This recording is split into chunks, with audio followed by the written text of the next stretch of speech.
I was definitely raised by the village. I was definitely raised by the village.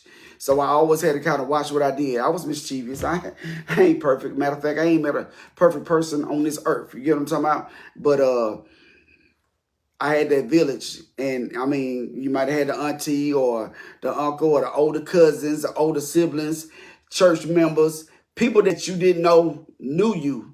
You looked the same when you was a baby.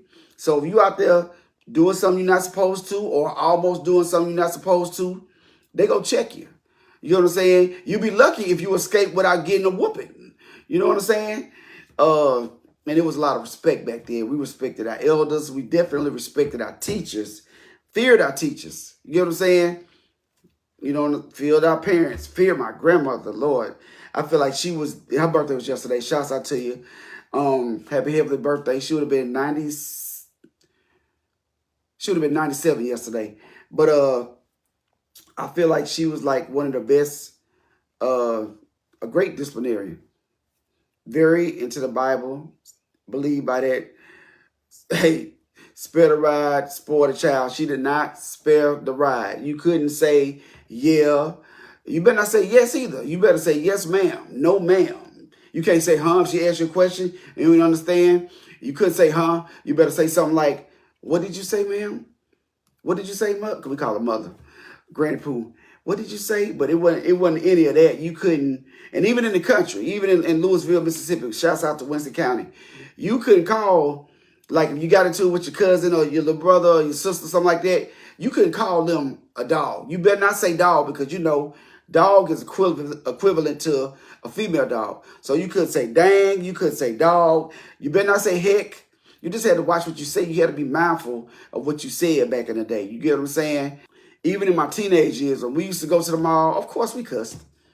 Me and my partners, we cussed.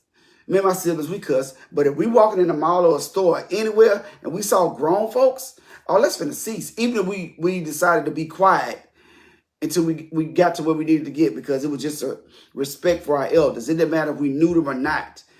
You know, we didn't want to take a chance on them knowing our parents, but the disappointment, we didn't want to do that, man. We knew better, but it's way different today. It's way different. I remember this one time, I guess that's a story time. I was at the gas station, Second Save. Y'all take it back, Second Save. Y'all remember Second Save Grocery. I was at Second Save Grocery, putting gas in my car, and I'm bumping.